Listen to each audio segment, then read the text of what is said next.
In the shadowed spine of the Appalachian Mountains, where the ridgelines fold like sleeping beasts and the hollers swallow the sound whole, there are stories older than the roads that cut through them hills. Tales whispered across front porches, traded around campfires, and carried on the wind like warnings.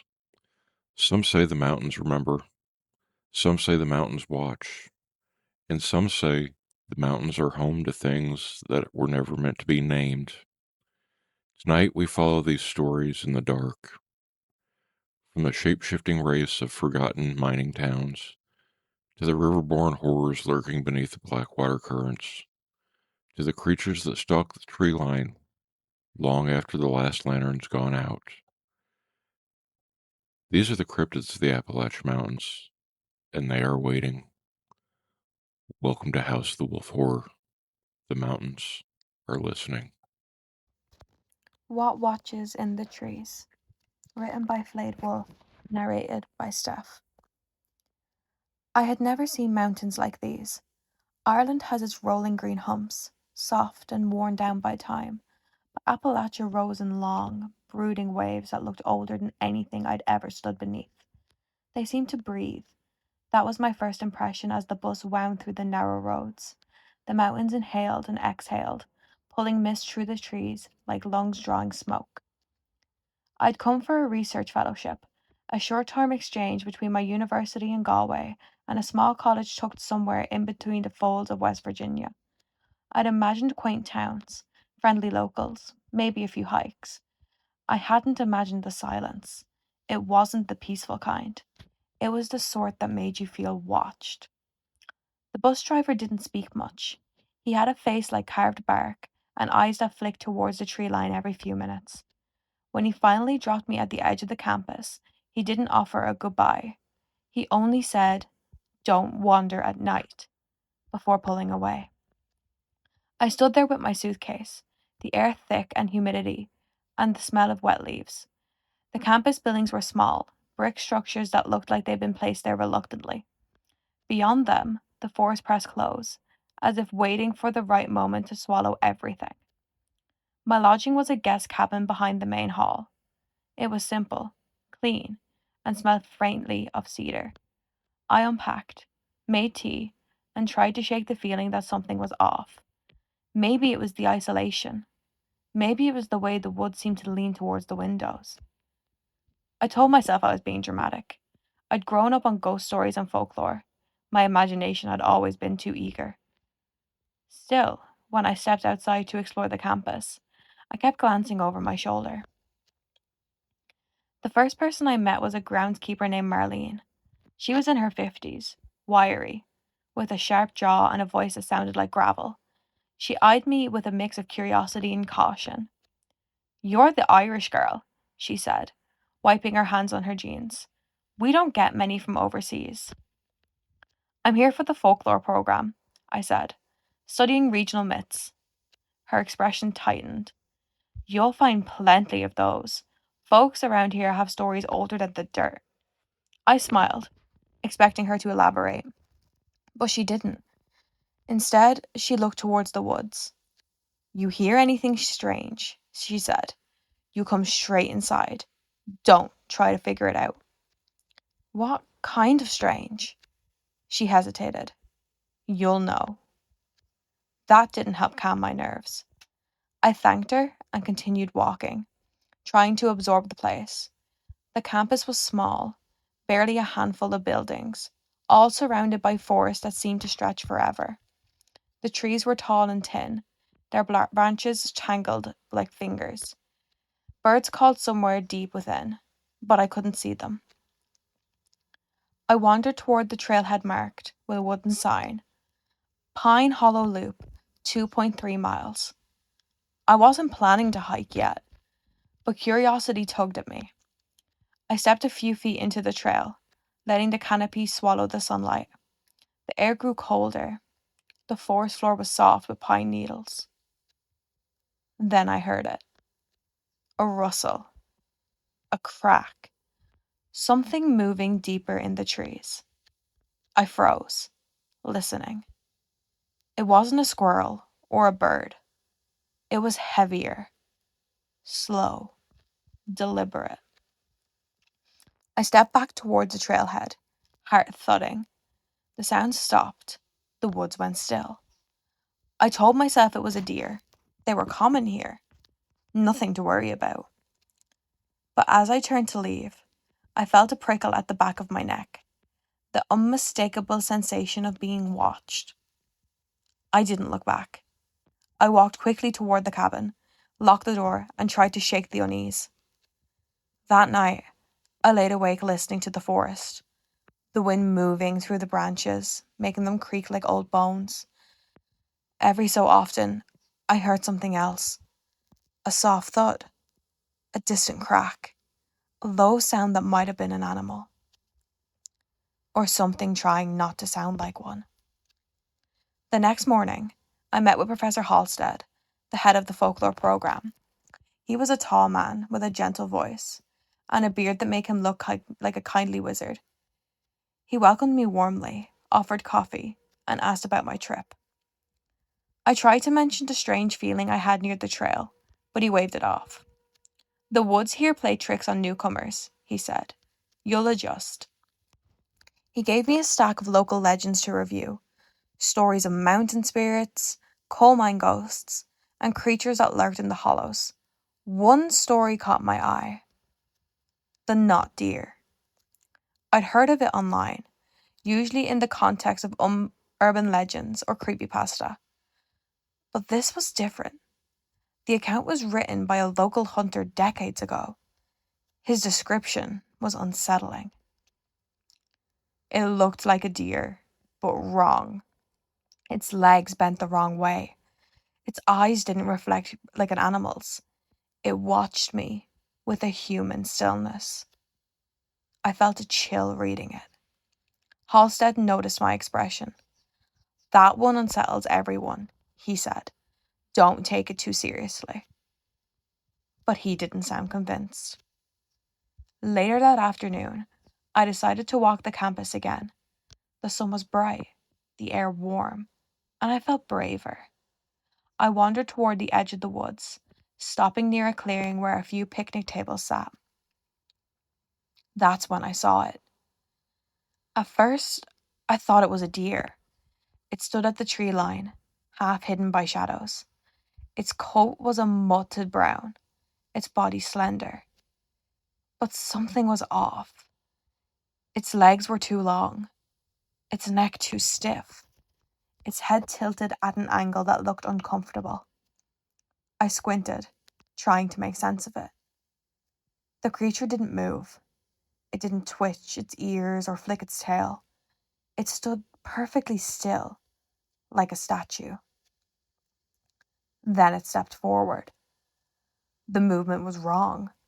Its legs bent strangely, as if the joints weren't where they should be.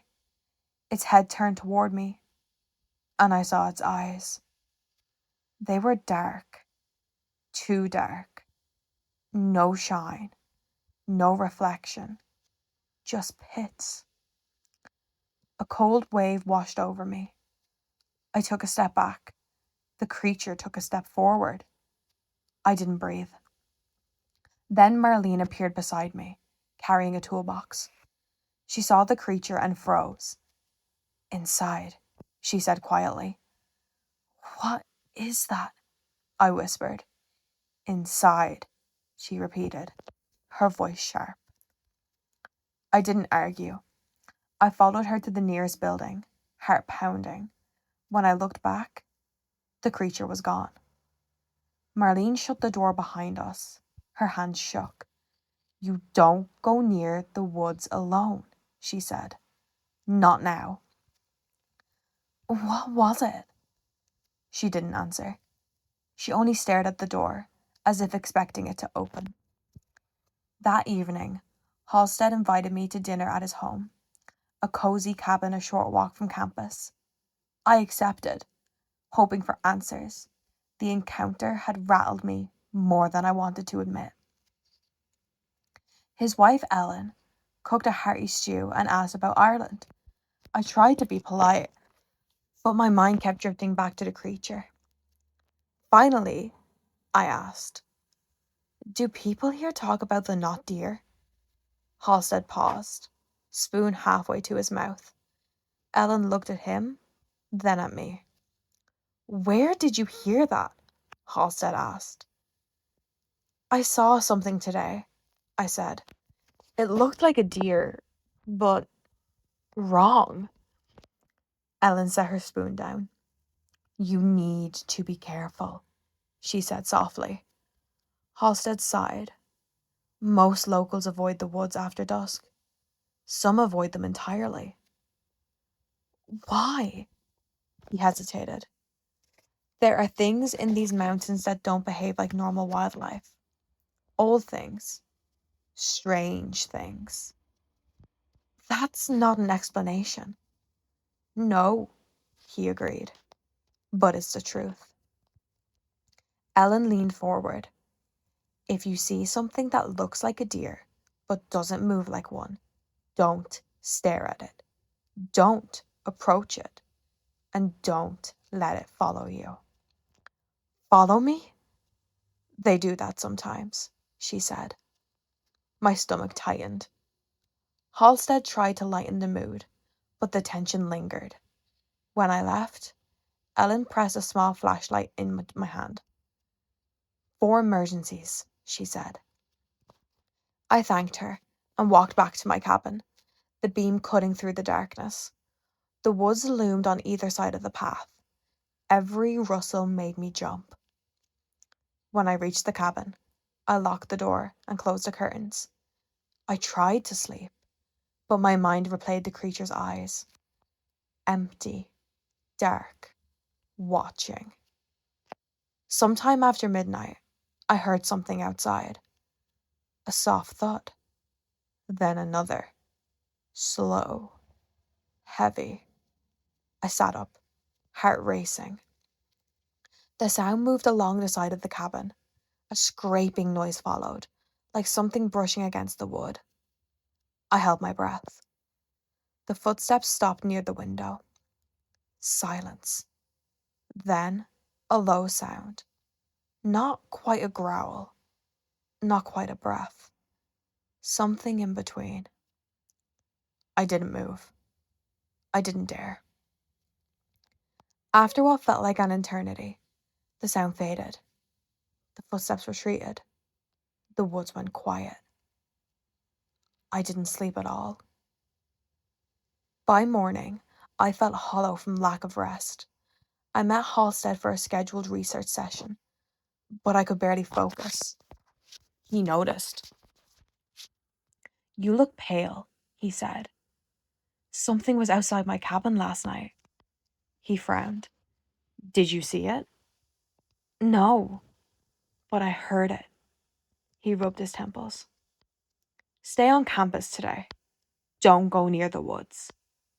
I nodded, but the warning only made me more anxious. Around noon, I decided to walk to the library. The path ran parallel to the forest, and I kept my eyes straight ahead. But halfway there, I heard a rustle. I turned. Something stood between the trees. At first, I thought it was the same creature. But this one was larger. Its body was gaunt, its ribs visible beneath its coat. Its legs were impossibly long, bending at angles that made my skin crawl. Its head hung low, as if too heavy for his neck. It stared at me. I froze. The creature took a step forward. Its movement was jerky, unnatural, like a puppet pulled by strings. I backed away slowly. It took another step. My pulse hammered. Then someone shouted my name. I turned to see Marlene running towards me, waving her arms. The creature vanished into the trees. Marlene reached me, breathless. You can't be out here alone, she said. Not now. What is happening? I asked, voice shaking. She looked towards the woods. They're getting bolder. Why? She hesitated. Something's stirring them. What does that mean? She didn't answer. That evening, Halstead invited me back to his cabin. He looked troubled, as if wrestling with something. I think you deserve the truth, he said. Ellen sat beside him, her hands clasped tightly. Halstead began. These mountains are old, older than the people who settled here, older than the tribes before them. There are stories of creatures that mimic deer, but aren't deer. They move wrong. They watch people. They lure them. Lure them? Into the woods, Ellen said, where no one comes back. I swallowed hard. Halstead continued. Most sightings happen when the creatures are hungry, or when something disturbs their territory. What disturbs them? He hesitated. Construction, noise, outsiders. Outsiders like me? No, he said quickly. Not you. Something else. Ellen looked at him sharply, but he ignored her. There's been activities deeper in the mountain, he stated. Mining surveys, logging proposals. The creatures don't like disruption. So they come closer? Yes. I felt a chill. What do they want? Ellen answered softly. To replace. I stared at her. Replace what? She didn't elaborate. Halstead leaned forward. You need to leave the campus as little as possible. Stay indoors after dusk. And if you see one again, don't look it in the eyes. Why? Because they look back. I returned to my cabin shaken. I locked the door, closed the curtains, and sat with my back against the wall. The wood outside was silent, but the silence felt wrong. Around midnight, I heard it again. A thud, then another. Slow, heavy. My breath caught. The footsteps moved along the cabin wall. A scraping sound followed, like claws dragging across wood. I grabbed the flashlight Ellen had given me. The footsteps stopped near the window. I forced myself to stand. I crept towards the curtain, heart pounding so hard I felt dizzy. I lifted the edge of the curtain. Something stood outside. Its face was inches from the glass. It looked like a deer, but its eyes were wrong. Black, empty pits that swallowed the light. Its mouth hung slightly open, revealing teeth that were too sharp, too human. Its neck bent at an unnatural angle. It stared at me. I froze, unable to breathe. Then it moved. Its head jerked sideways, hitting the glass with a dull thud. Its jaw twitched, its legs shifted, bending into ways that made my stomach churn. I stumbled backwards, dropping the flashlight. The creature pressed its face against the window. The glass creaked. I scrambled to the door, fumbling with the lock. I didn't know where I was going. Anywhere but here. I yanked the door open and ran into the night. The woods loomed ahead, but I didn't care. I sprinted toward the main hall. My breath ragged. Behind me, I heard something. A crack, a thud, then the unmistakable sound of something running. Fast. I didn't look back. I reached the main hall and slammed the door behind me. I collapsed on the floor, shaking violently. The footsteps stopped outside. Silence. Then a low sound. A breath. A growl. Something in between. I covered my ears. After several minutes, the sound faded. It didn't move until dawn. Halstead found me in the main hall, curled up on the floor. He helped me stand, his face pale. "You shouldn't have run," he said. "It was trying to get inside." He closed his eyes. "They don't break glass. They wait." "For what?" "For you to come out." I shuddered. Marlene arrived, carrying a rifle. She looked grim. "We need to check the cabin," she said. I didn't want to go back, but Halstead insisted. We walked together, the morning light weak and grey. When we reached the cabin, the window was cracked. Not broken, cracked, as if something had pressed against it with immense force. Marlene examined the ground. "Tracks," she said. I looked. The prints were wrong. Too long, too narrow, the shape distorted. Halstead knelt beside them. "It followed you."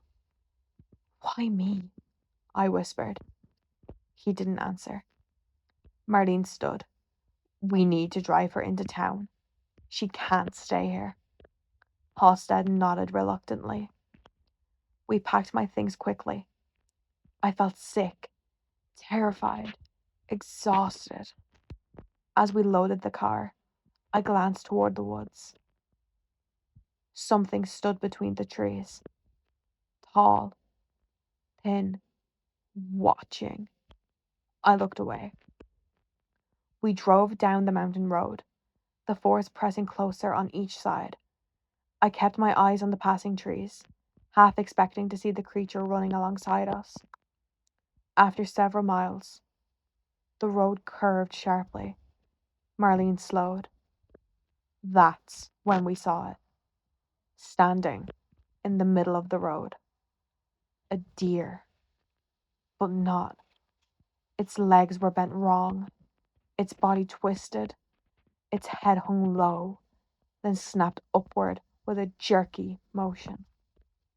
Its eyes were black pits. Marlene slammed the brakes. The creature didn't move. Halstead whispered, "Don't look at it." I stared at the floor. The creature stepped closer. The car creaked. Marlene gripped the wheel. "Hold on." She hit the accelerator. The creature didn't move until the last second. Then it leapt, impossibly high, impossibly fast, landing behind the car with a thud that shook the road. I screamed. Marlene slowed down. We drove until the forest thinned and the mountains fell away behind us. They brought me to a motel in town, insisting I stay there until arrangements could be made for me to return to Ireland. I agreed, too shaken to argue. But that night, I couldn't sleep. The motel room felt wrong, too quiet, too exposed. I kept imagining the creature outside the door. Around midnight, I heard something. A thud, then another. Slow, heavy. My blood turned to ice. I stood, trembling, and approached the window. I lifted the curtain. The parking lot was empty. I exhaled shakily. Then I saw it, standing beneath the streetlight. Its body twisted, its legs bent, its eyes black, watching me. I stumbled backward. The creature stepped forward. I grabbed my bag, my passport, my shoes. I didn't think. I ran out the back door of the motel, sprinting toward the main road. The creature followed. I heard its steps. Fast, uneven, wrong. I ran until my lungs burned. I reached a gas station and burst inside. The clerk stared at me, startled. "Help," I gasped. "Something's following me." He looked out the window, his face drained of color. He locked the door. We waited outside until dawn. The creature didn't leave. It stood outside the gas station all night, watching. By morning, Halstead and Marlene arrived. They looked terrified. "It followed you here," Halstead said. Marlene shook her head. "It's not supposed to leave the mountains." "What does that mean?" I asked. She didn't answer. They drove me to the airport hours away. The creature didn't follow. The mountains faded behind us, replaced by rolling hills and open sky. At the airport, Halstead hugged me. "Don't come back," he said softly. Ellen had sent a note with him.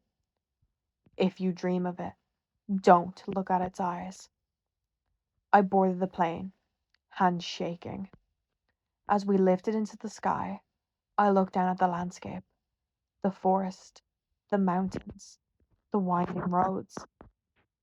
Something moved between the trees. Tall, thin, wrong.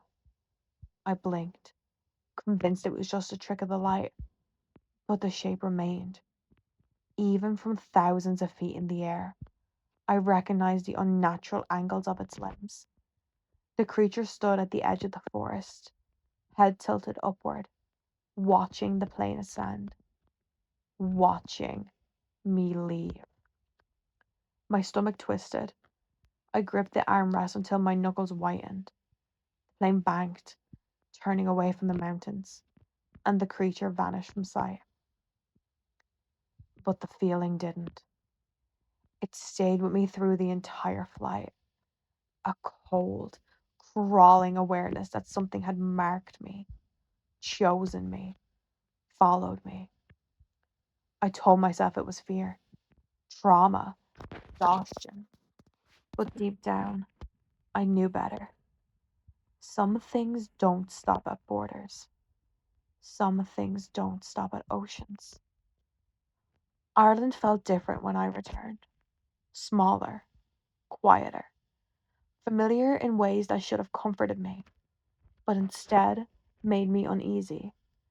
The hills near my parents' home in Clare were gentle, rolling shapes that had always soothed me. Now, they felt too open, too exposed. My mother hugged me tightly, unaware of the nightmare I'd brought back with me. My father asked about America, expecting stories of culture shock and friendly locals. I gave them half-truths, enough to satisfy, not enough to worry. I slept in my childhood room that night, surrounded by old posters and books. The window overlooked my backfield, where sheep grazed lazily. I told myself, nothing could follow me here. Nothing could cross an ocean. But after some time, I woke up to a sound. A thud. Then another. Slow. Heavy. My breath caught. I sat up, heart pounding, listening. The sound came from outside, near the field. I crept to the window and lifted the curtain. The moon cast a pale glow over the grass. Something stood near the fence. Tall, thin, bent. Its legs were too long, its neck too stiff, its head tilted at an unnatural angle. My blood froze. It had followed me across the ocean, across continents, across everything. I stumbled backward, knocking over a stack of books. The creature didn't move. It only watched. I grabbed my phone with shaking hands and dialed emergency services. The operator answered, calm and professional. "There's something outside my house," I whispered. "It's not an animal." "What kind of animal is it?" she asked. "It's not," I said. "It's wrong." She asked for details, but I couldn't describe it without sounding insane. I hung up, trembling. When I looked back out the window, the creature was gone. The next morning, I tried to convince myself it had been a hallucination, jet lag, stress, a nightmare bleeding into waking life. The grass near the fence was disturbed. Long, narrow prints marked the ground. Too long, too thin, too distorted to belong to any Irish animal. I didn't tell my parents. I couldn't. They'd think I was losing my mind. I spent the day trying to distract myself, but every shadow made me jump. Every rustle made my heart race. I felt watched constantly, even indoors.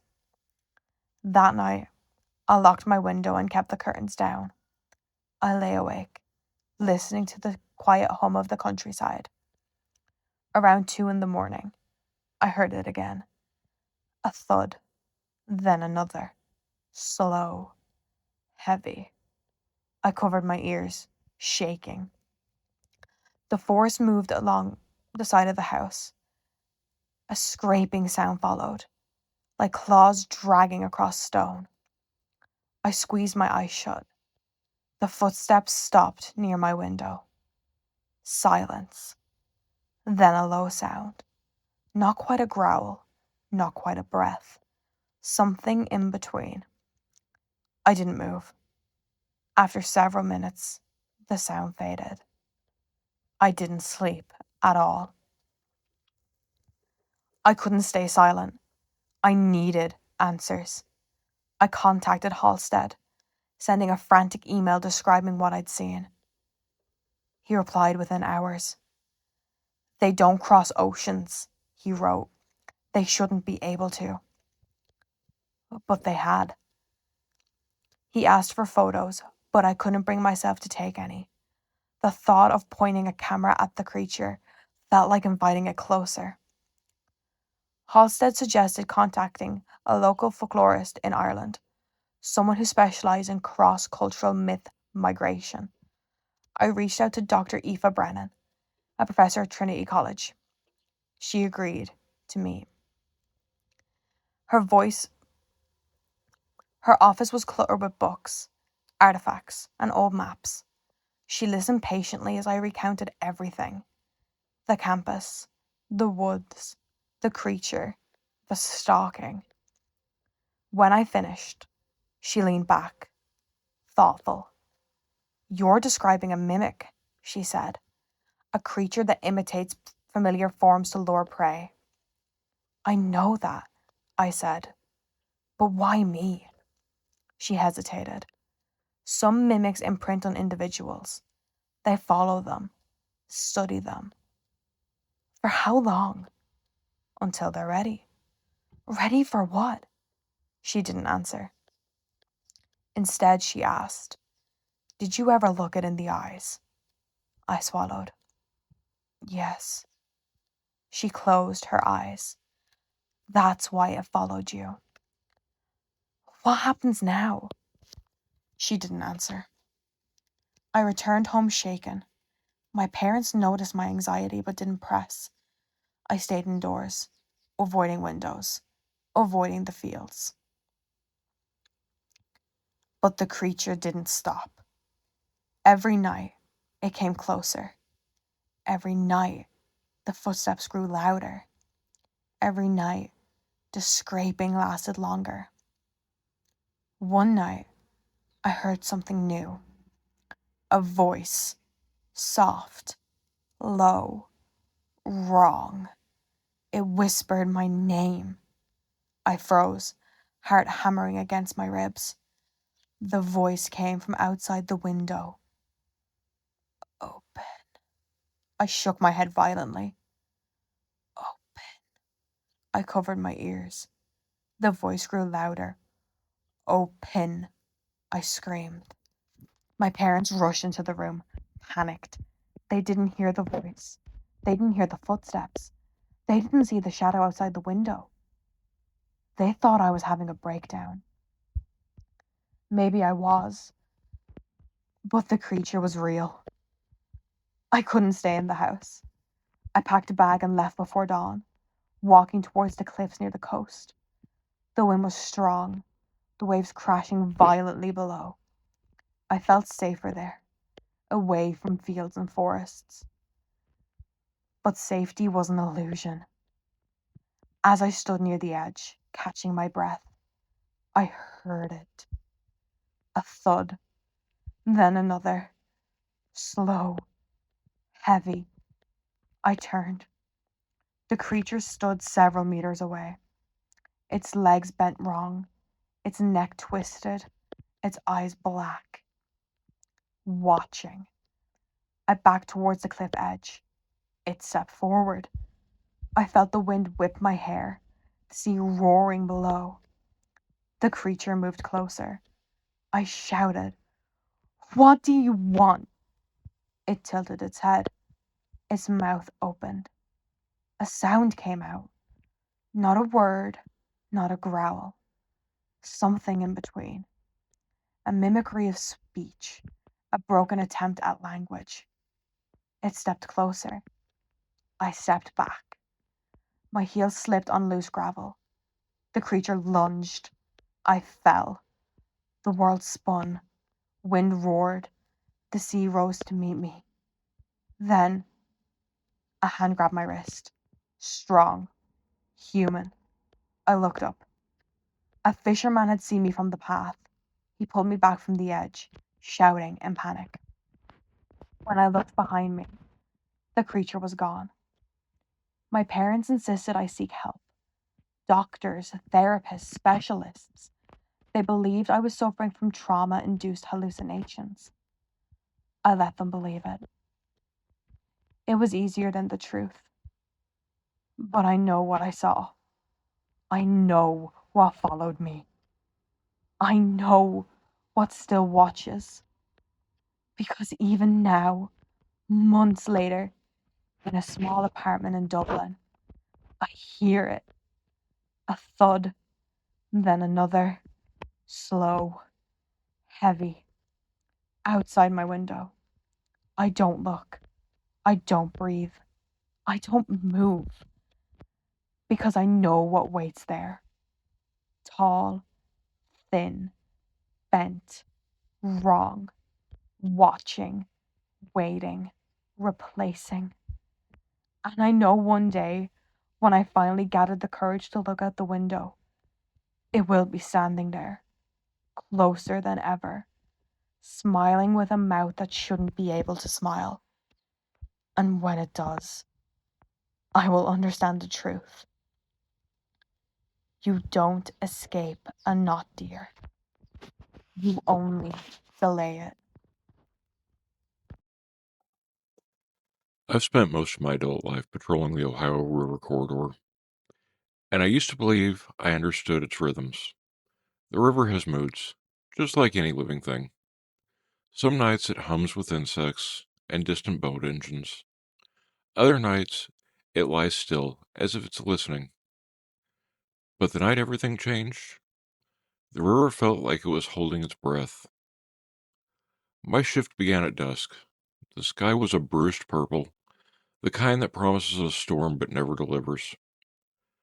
I checked in at the ranger station, signed the logbook, and grabbed my gear. Routine, predictable. I'd walked the same trails so many times I could navigate them blindfolded. The assignment was simple: sweep the old ferry landing for trash.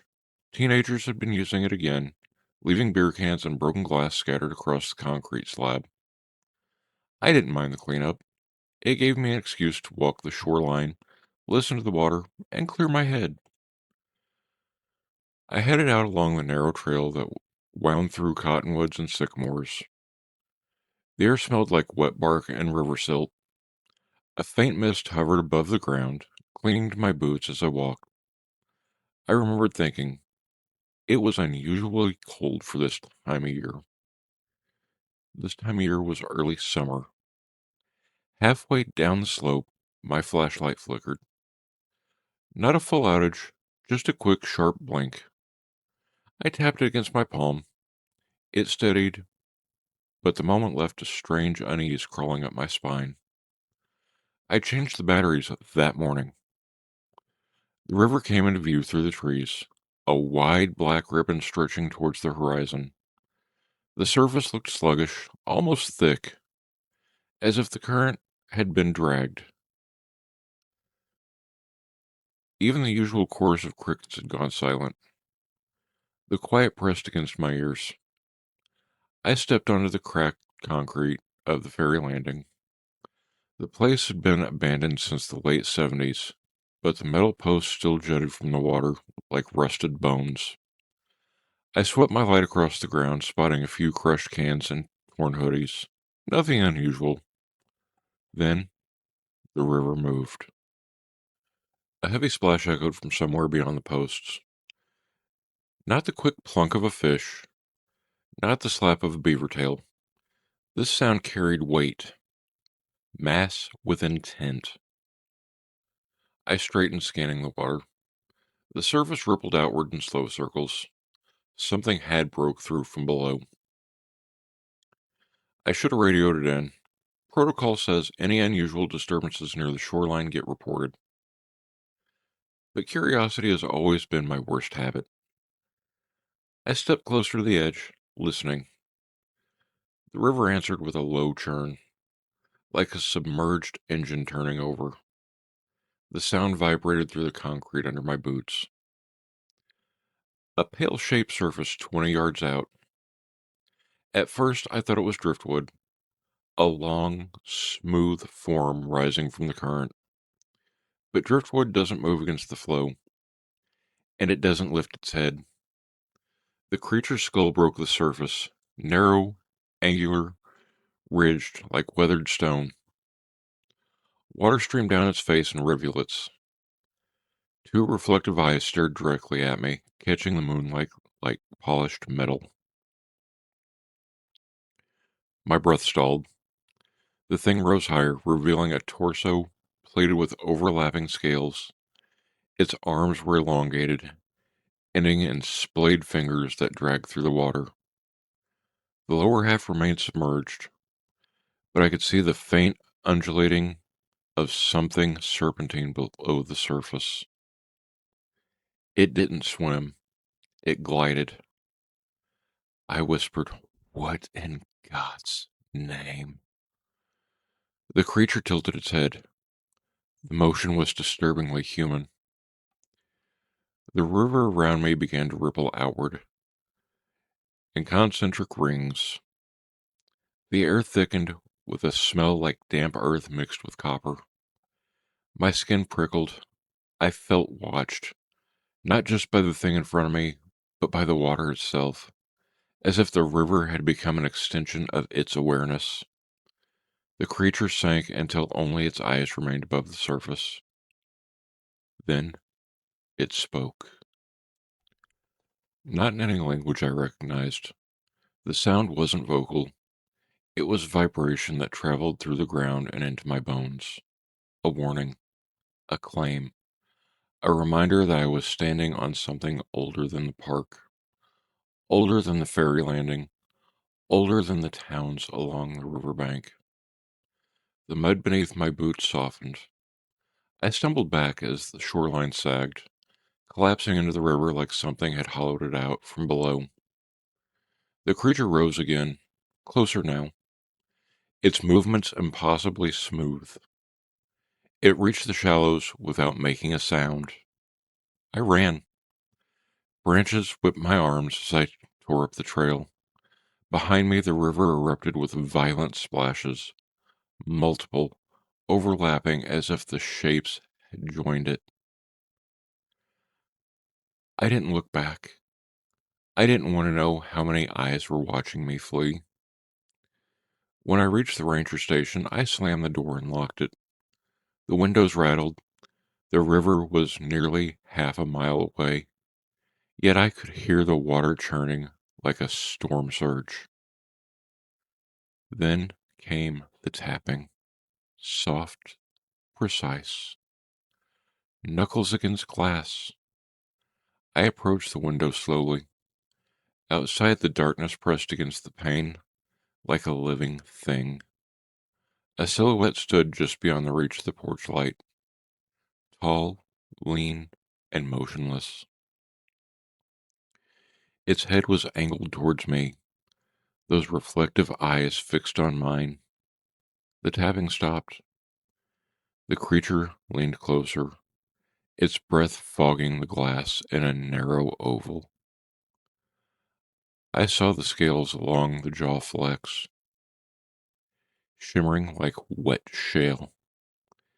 It whispered again, another vibration, colder and sharper this time. Promise. Then it vanished. The river went silent.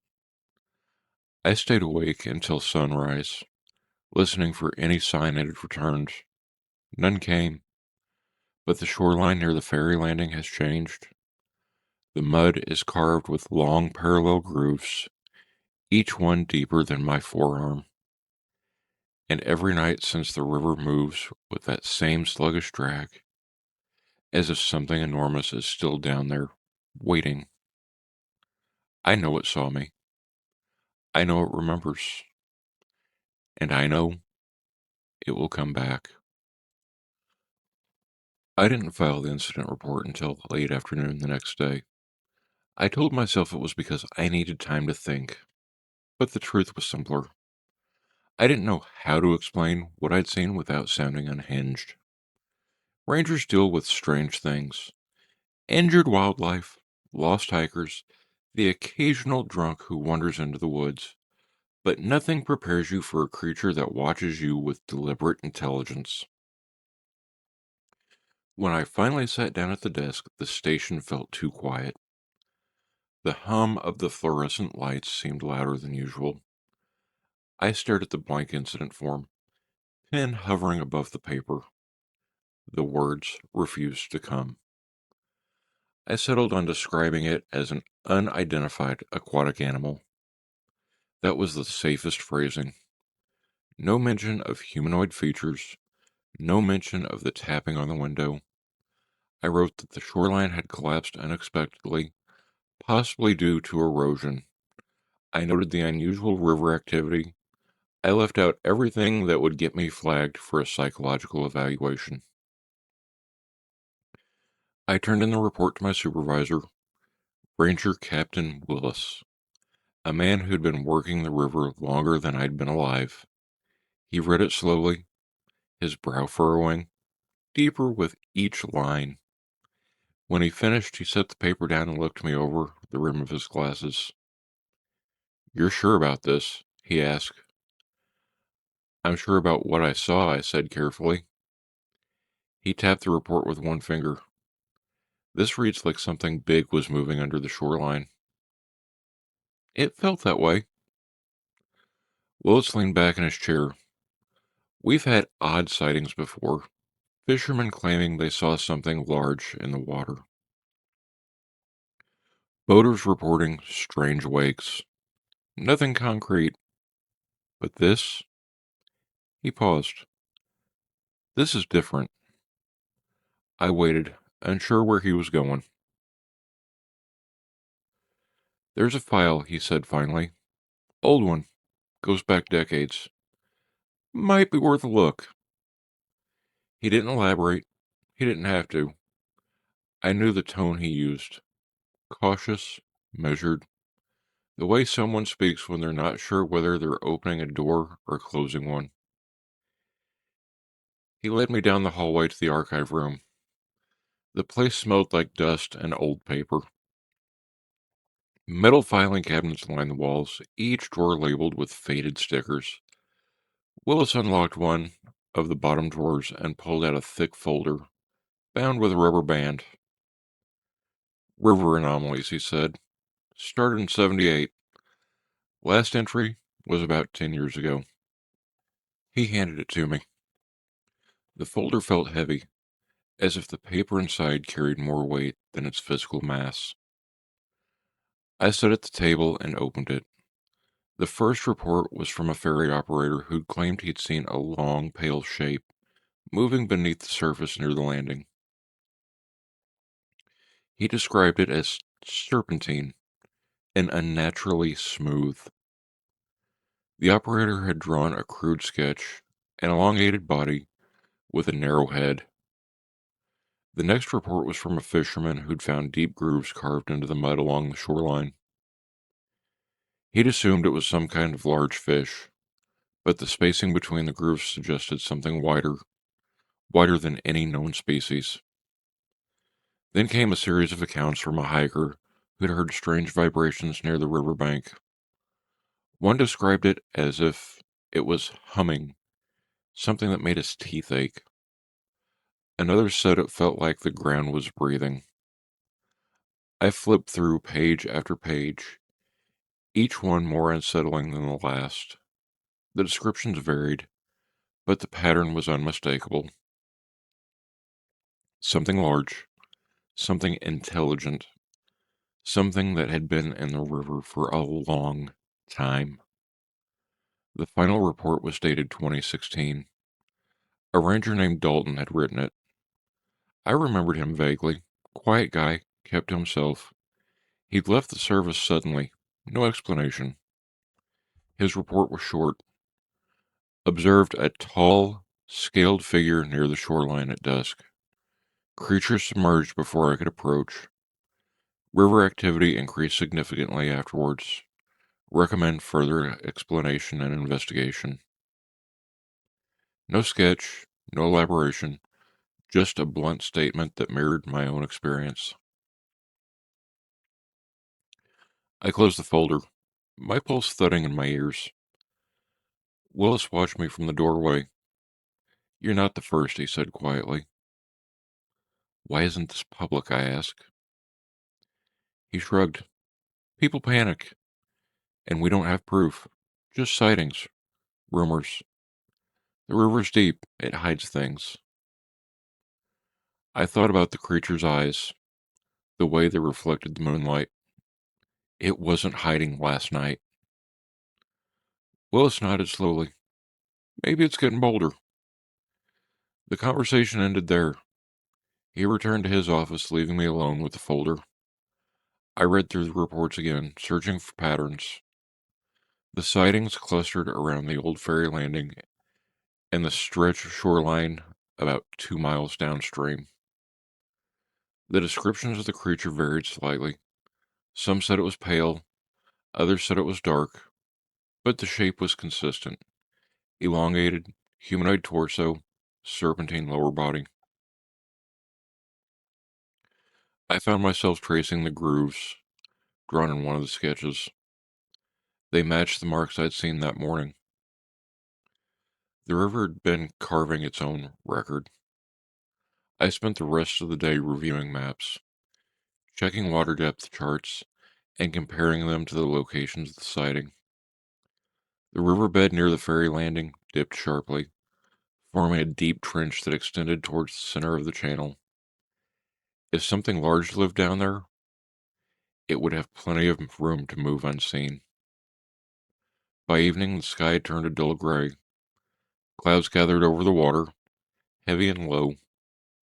I stood on the porch of the station, staring towards the river. The air felt charged, just like the moments before a lightning strike. I didn't want to go back to the shoreline.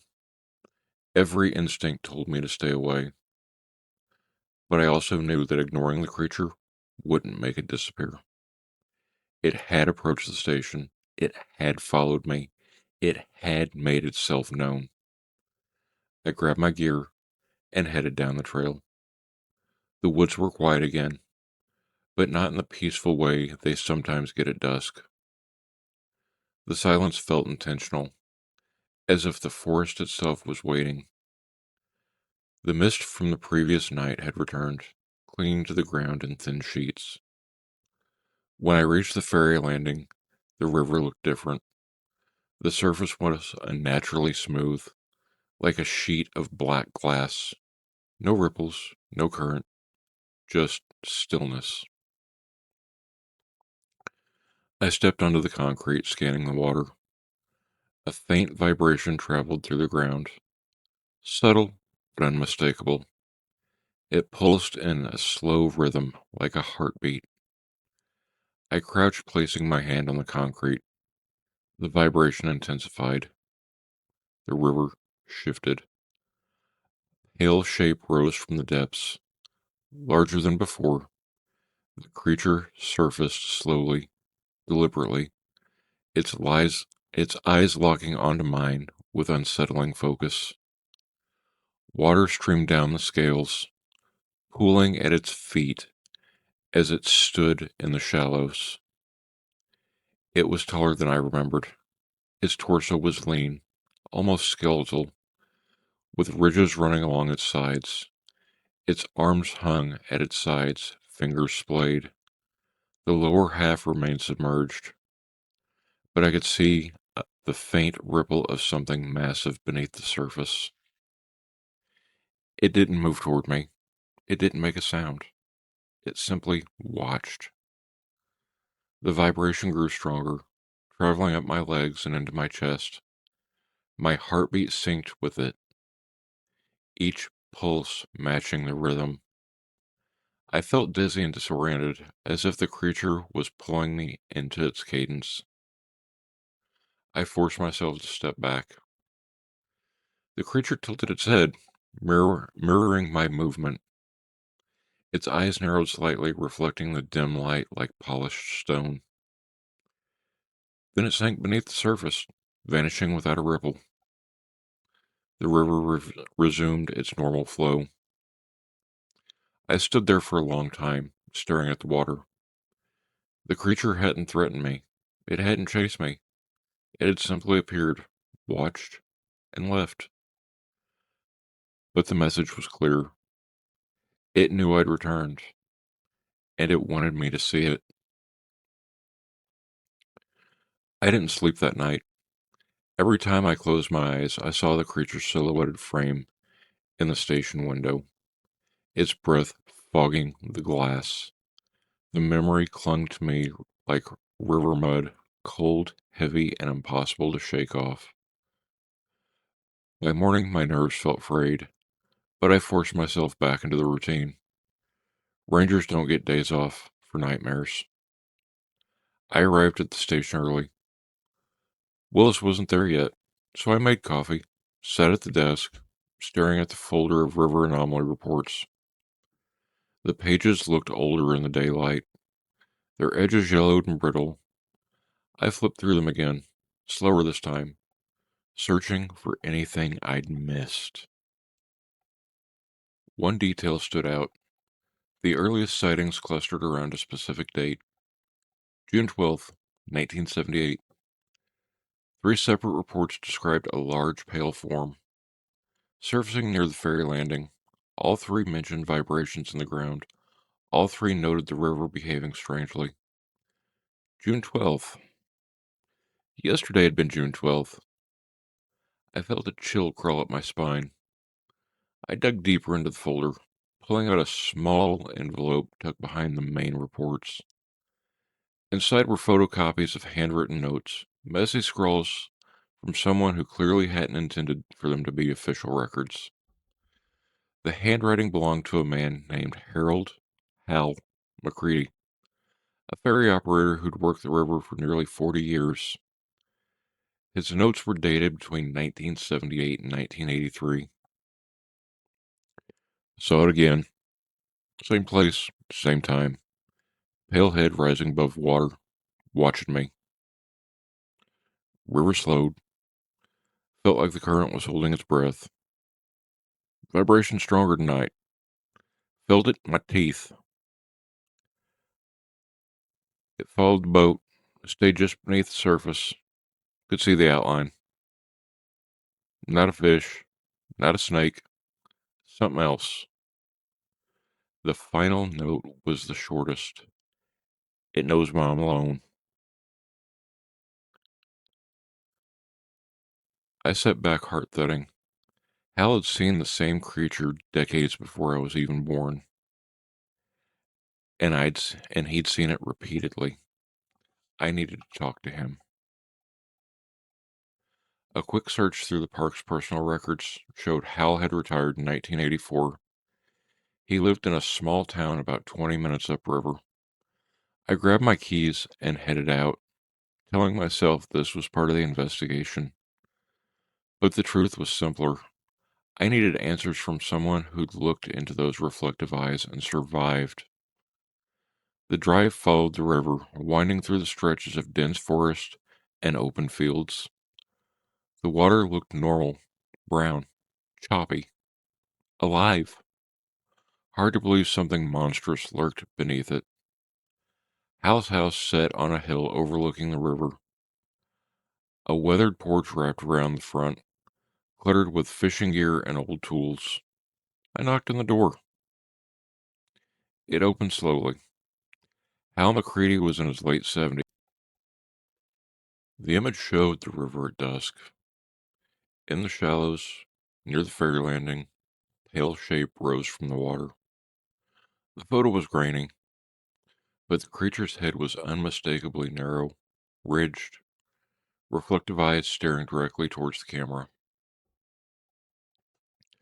My stomach dropped. You took this? I asked. 79, Hal said. Never showed it to anyone. Figured it was better to let the river keep its secrets. I stared at the photo, unable to look away. The creature looked exactly as it had the night before. No change, no evolution, frozen in time. Hal sat back down. You need to stay away from the river. Stay away from the landing. I can't, I said. It's part of my patrol. Then change your route. I can't do that either.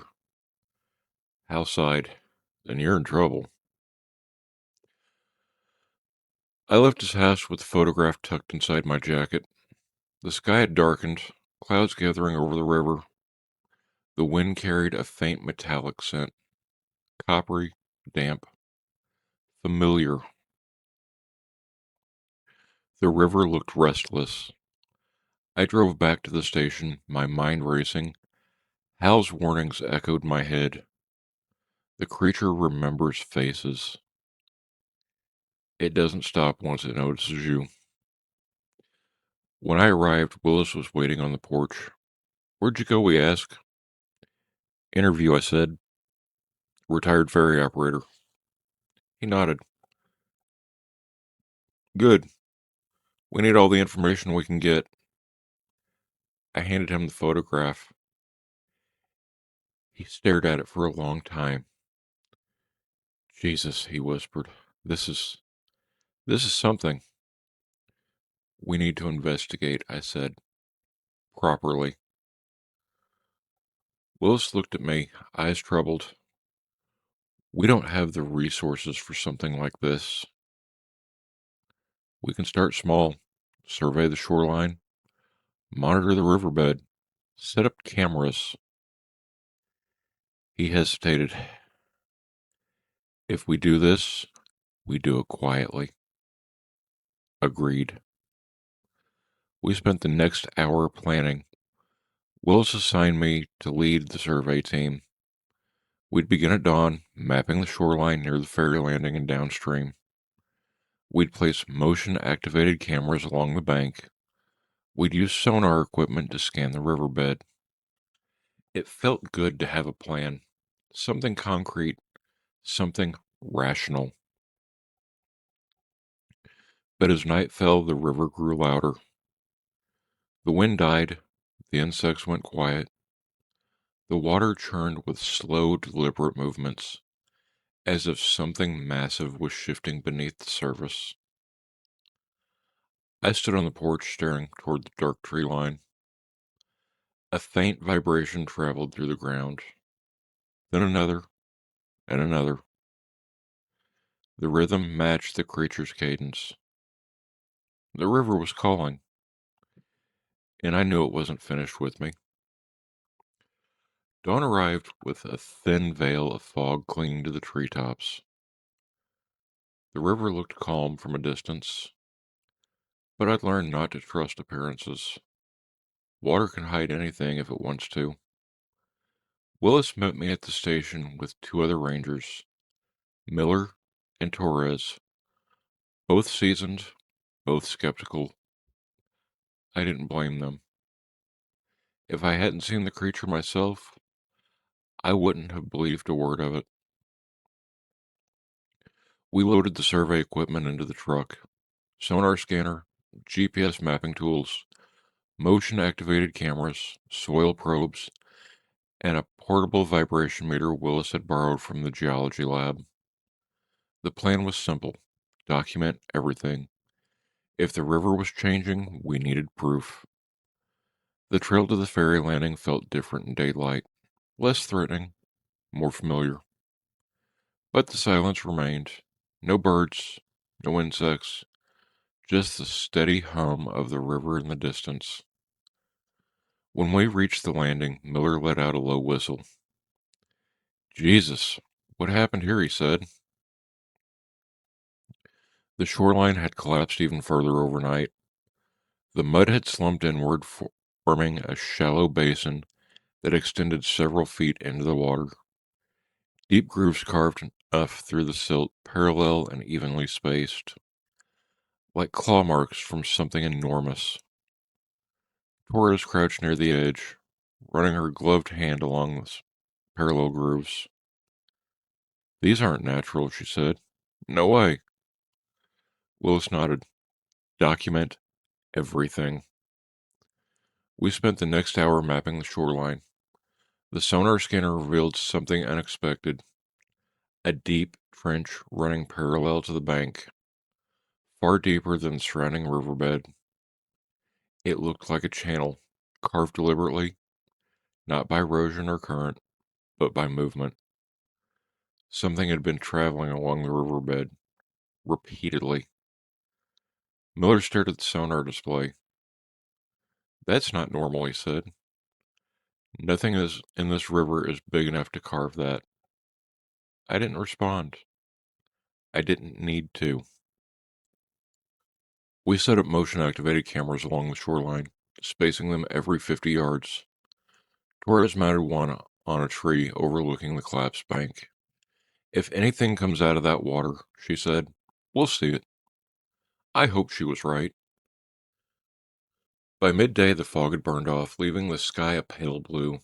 The river shimmered under the sunlight, deceptively peaceful. We moved downstream to the second cluster of sighting locations. The shoreline here looked untouched. No grooves, no collapses, no signs of disturbance. But the vibration meter told a different story. Torres held the device near the ground. The needle twitched. You feel that? She asked. I did. A faint tremor, subtle but steady, pulsing through the soil in a slow rhythm. The same cadence I'd felt at the landing. The same rhythm the creature had used. Willis frowned. Could be geological.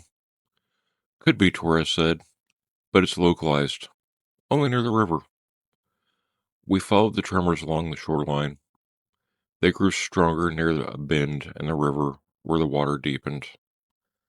The vibration meter spiked. Miller stepped closer to the edge. Something's moving down there. The river shifted. A ripple traveled across the surface, slow and deliberate. Not wind, not current. Something beneath the water was rising. I felt my pulse quicken. Back up, Willis said quietly. We stepped away from the edge. The ripple grew larger, spreading outward in concentric circles.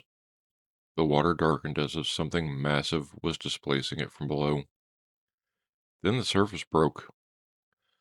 A pale shape rose from the depths, larger than anything I'd seen before.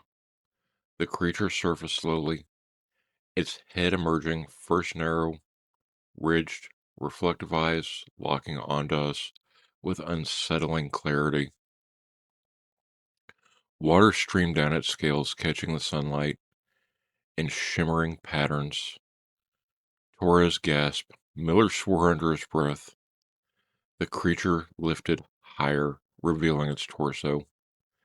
The scales were smoother in daylight, almost translucent.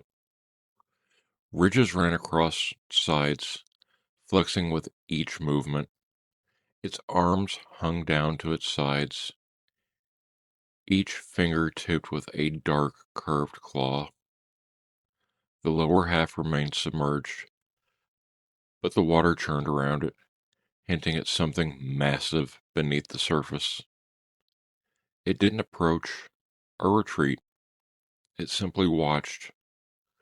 The vibrations intensified, traveling through the ground and to my legs. My heartbeat synced with the rhythm, each pulse matching the creature's cadence. I felt lightheaded and disoriented, as if the creature was pulling me into its awareness. Willis whispered, "Don't move." The creature tilted its head, mirroring his voice. Its eyes narrowed slightly, reflecting the sunlight like polished stones. Then it sank beneath the surface, vanishing without a ripple. The river resumed its normal flow. Torres exhaled shakily. What, what, what the hell was that? Willis didn't answer. He just stared at the water, jaw clenched, eyes wide. Miller looked pale, his hands trembling slightly. I felt the vibration fade from my chest, leaving a hollow ache behind. The creature had shown itself, in daylight, deliberately. We returned to the station in silence. Willis locked the sonar data in his office. Torres uploaded the camera footage. Miller sat at the table, staring at the vibration meter as if it might explain something. I stepped outside, needing air. The river looked calm again, but I knew better. The creature had surfaced in front of all of us. It had revealed itself. It had allowed us to see it. That meant something. I walked along the edge of the station's clearing, listening to the wind rustle through the trees. The air smelled like damp earth and river silt, familiar and comforting. Then the vibration returned. Subtle at first, a faint tremor traveling through the ground. I froze, heart pounding. The rhythm matched the creature's cadence. I turned towards the river. A pale shape stood at the edge of the tree line, half hidden in the shadow. Tall, lean, motionless. Its reflective eyes caught the sunlight, locking onto mine with unsettling precision. It had followed us back. Again. The creature stepped forward, scales shimmering. It didn't approach the station. It didn't make a sound. It simply stood there, watching me. The vibration grew stronger, pulsing through the ground in slow, deliberate waves. My heartbeat synced with it, each pulse matching the rhythm. I found myself feeling dizzy and disoriented again, just like the creature was trying to pull me into its cadence. I forced myself to step back. The creature tilted its head, mirroring my movement. Its eyes narrowed slightly, reflecting the sunlight like polished stones, and then it vanished into the trees. The vibration faded. I stood there for a long time, staring at the spot where it had disappeared.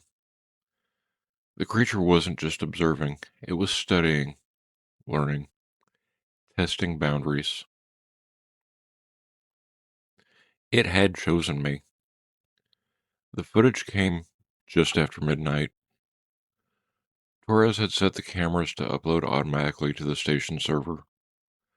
So when the alert chimed on my computer, I assumed it was a deer or raccoon wandering near the shoreline. I opened the file expecting to see grainy night vision footage of nothing important.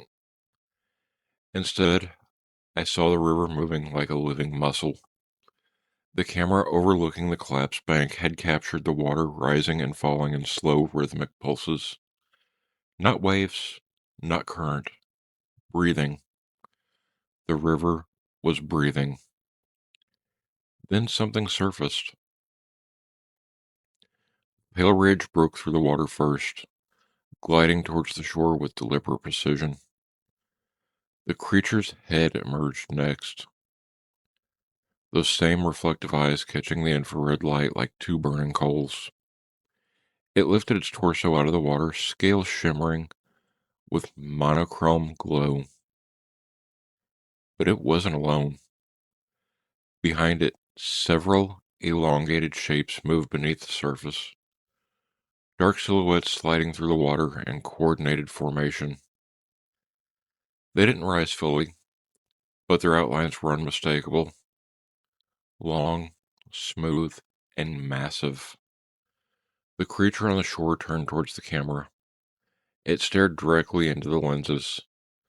The vibration meter on my desk began to tremble. Even though it wasn't touching anything, the needle twitched in the same rhythm.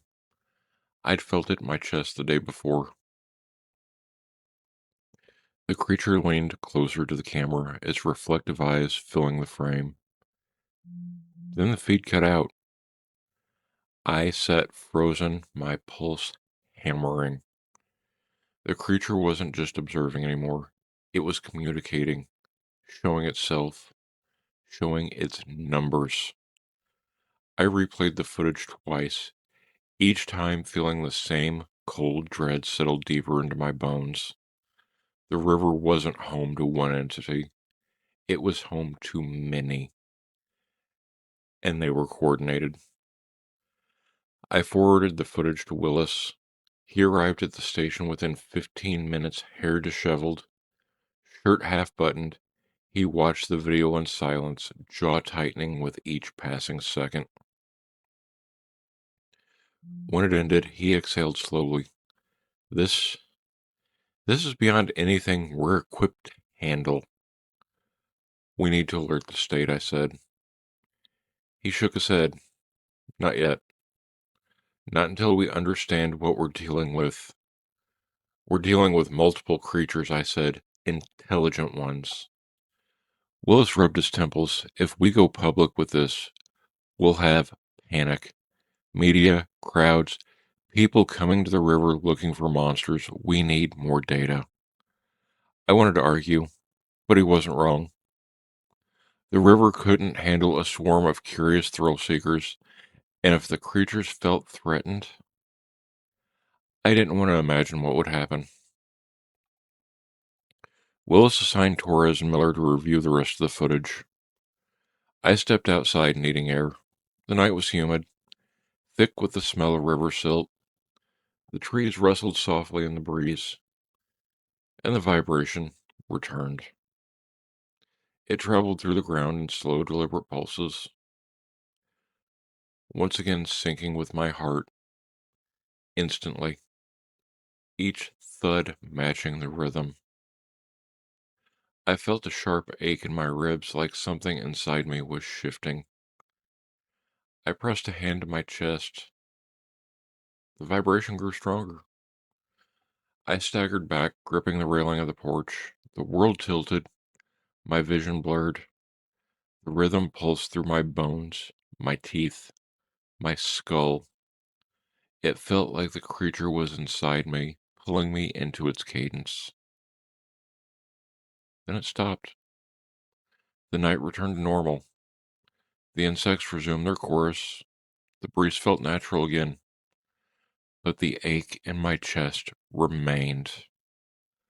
I stayed outside until the pain faded, then returned to the station. Torres and Miller were still reviewing the footage. Willis was on the phone with someone higher up the chain, speaking in low tones.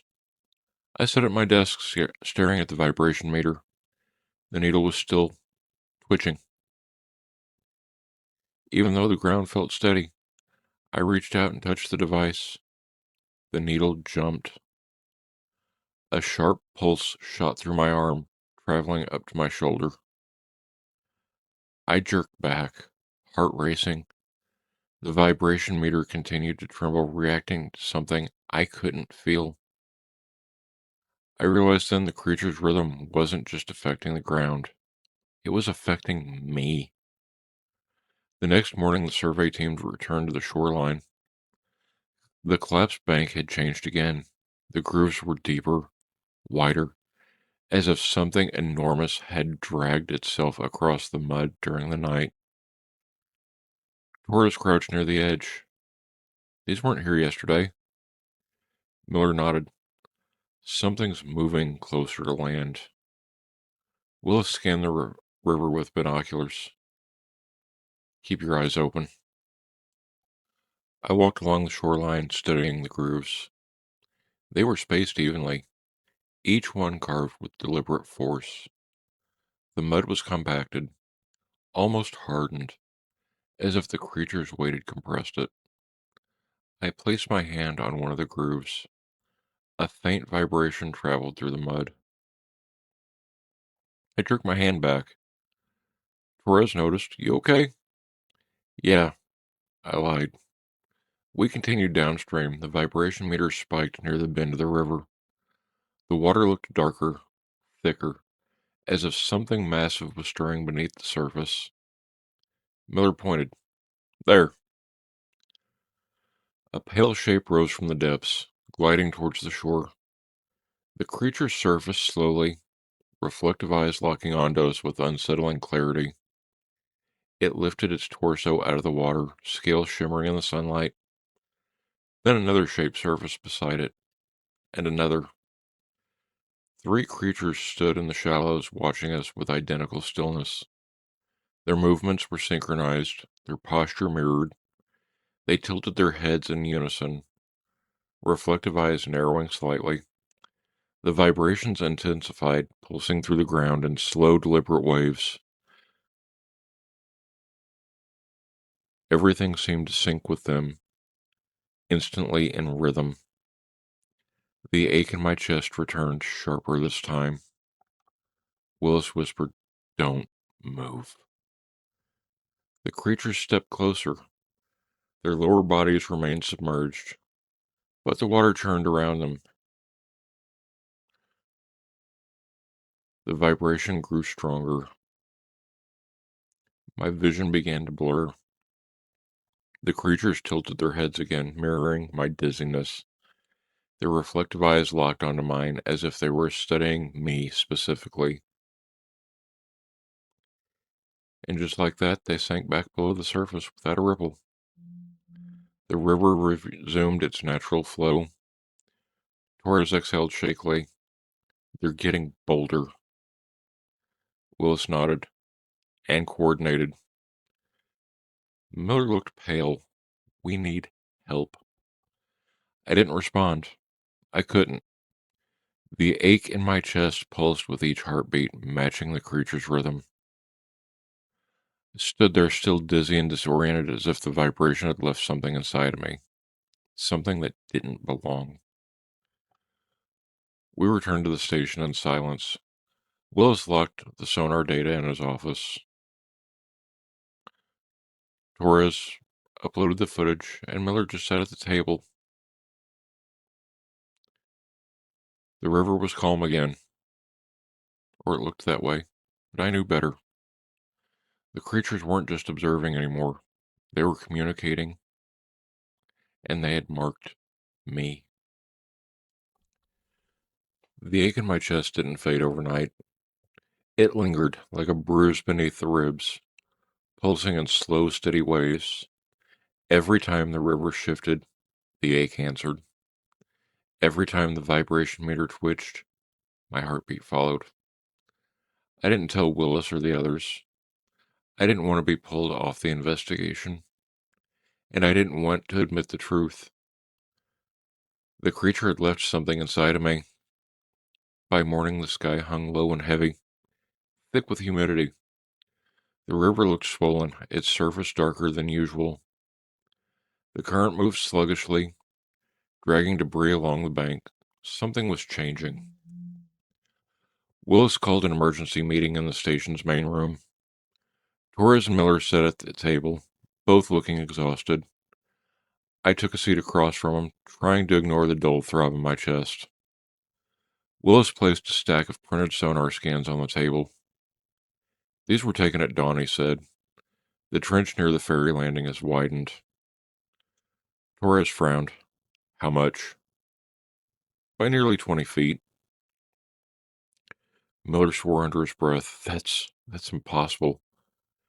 The riverbed doesn't shift that fast. Willis nodded. Unless something's carving it. The room fell silent. I studied the scans. The trench looked deeper, darker, almost like a wound in the riverbed. The edges were sharp, not eroded. Something massive had moved through the river during the night. Torres pulled up the latest camera footage. The river appeared calm at first, but then the water began to pulse in slow rhythmic waves. The same cadence I felt in my chest, the same rhythm the creature used. Then a pale shape surfaced. Not the creature, something larger. The shape rose half out of the water, revealing a massive, rigid form that dwarfed the humanoid entities we'd seen before. It didn't lift its head. It didn't reveal its eyes. It simply hovered beneath the surface. Its outline stretched across the frame like a submerged leviathan. The footage cut out abruptly. Miller leaned back, face pale. There's something bigger down there. Torres nodded. Something controlling the others. Willis rubbed his temples. We need to expand the survey. I felt the ache in my chest pulse harder. We need to be careful, I said quietly. It's watching us. Torres glanced at me. You okay? Yeah, I'm fine. I lied. Willis assigned new patrol routes. Torres and Miller would survey upriver. I would return to the ferry landing with Willis to map the expanded trench. We grabbed our gear and headed out. The trail felt wrong. The air was heavy, thick, with moisture. The trees stood unnaturally still, as if listening. The river's hum vibrated through the ground in slow, deliberate pulses. My heartbeat synced with it instantly. When we reached the landing, Willis stopped dead. Jesus, he whispered. The shoreline had collapsed even further. The basin was now nearly 10 feet deep, carved with fresh grooves that ran parallel to the water. The mud looking compacted just as it had before, by some hardened, dark, immense pressure. The trench and the riverbed was visible from shore. A dark, yawning void stretched towards the center of the channel. I stepped closer, feeling the vibration intensify beneath my boots. The ache in my chest pulsed harder, sharper, like something inside me was responding to the river. Willis set up the sonar scanner. Let's get readings. I crouched near the edge, studying the grooves. They were deeper than before. Each one carved with deliberate force. The vibration grew stronger. I pressed my hand to my chest. Willis noticed. You okay? I'm just tired, I said. He didn't look convinced. The sonar scanner beeped. Willis checked the display and froze. What is it? I asked. He turned the screen towards me. A massive shape filled the trench, larger than anything we'd seen, larger than anything that should exist in the river. The outline was serpentine, rigid, stretching across the entire width of the channel. It wasn't moving, it was waiting. Willis swallowed hard. That's impossible. The vibration intensified. The river shifted. Pale shape rose from the depth, gliding towards the shore.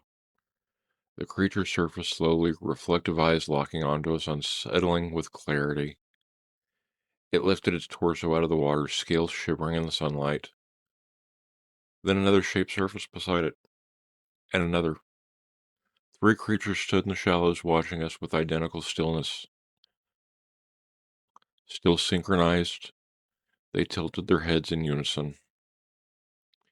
The vibration pulsed through the ground in slow, deliberate waves. The ache in my chest sharpened, spreading through my ribs like cold fire. Willis whispered, "Back up." But the creatures stepped closer, their lower bodies remaining submerged. The vibration continued to grow stronger as my vision blurred. The reflective eyes locking onto mine as if they were studying me. My response. Then the river erupted. A massive shape urged upward from the trench, breaking through the surface with explosive force. Water sprayed across the landing, drenching us. The shape rose higher, revealing a rigid serpentine form that dwarfed the humanoid creatures. It didn't fully surface. It didn't need to. Its presence alone was overwhelming. The vibration pulsed through the ground in violent waves. The ache in my chest exploded into sharp, blinding pain, and I collapsed to my knees. Willis grabbed my arm. "Stay with me!" The humanoid creature stepped closer, surrounding us, their reflective eyes locked onto mine. The massive shape beneath the water shifted and the vibration intensified. My vision went white. I felt the river inside of me. I felt the creature's rhythm pulsing through my bones. I felt something ancient reaching towards me, and then everything went dark. I woke on the station floor with a taste of river silt in my mouth. The lights were off. The room was dim, lit only by the faint glow of dawn bleeding through the windows. My shirt was soaked, clinging to my skin. My ribs throbbed with deep, rhythmic ache, slow pulses that matched the cadence I'd felt on the shoreline. I tried to sit up. Pain lanced through my chest, sharp and electric. I gasped, clutching my ribs. The vibration inside me responded, pulsing harder, as if irritated by the movement. "Easy," a voice said. Willis knelt beside me, face drawn and pale. His hands hovered near my shoulders, unsure whether to help or keep distance. "You were out for nearly an hour," he said. "We dragged you back from the landing." I blinked, trying to piece together the last moments before I blacked out. The trench, the massive shape rising from the river, the humanoid creature surrounding us, the vibration through my bones. "What happened?" I whispered. "You collapsed," Willis said. "The creatures. They didn't attack. They just watched. Then they disappeared." I swallowed hard. "And the big one?" "Still down there," he said quietly. "Sonar shows it hasn't moved." The ache in my chest pulsed again, sharper this time. I clenched my jaw, trying to hide the pain. Willis noticed. "You're not okay." "I'm fine," I lied. He didn't argue. He just stood and walked to the window, staring out at the river. The water looked calm, but the air felt wrong, heavy, charged, humming with something unseen. Torres and Miller entered the room, both looking shaken. Torres carried the vibration meter. The needle twitched violently, even through the ground. "It's reacting to something," she said. Miller nodded. "The river's been pulsing since dawn. Slow, steady waves, just like yesterday." Willis turned from the window. "We need to shut down the park." Torres blinked. "You think it's that serious?" Willis nodded. "Whatever's happening out there, it's escalating, and I'm not risking civilians." He grabbed the radio and began issuing closure orders. Trail shuts, boat launches, public access restricted. The river corridor sealed until further notice. I stood slowly, ignoring the ache in my chest. "We need to go back to the landing." Willis stared at me. "You're not going anywhere." I have to, I said. It's reacting to me. Torres frowned. What do you mean? I hesitated. Then I lifted my shirt.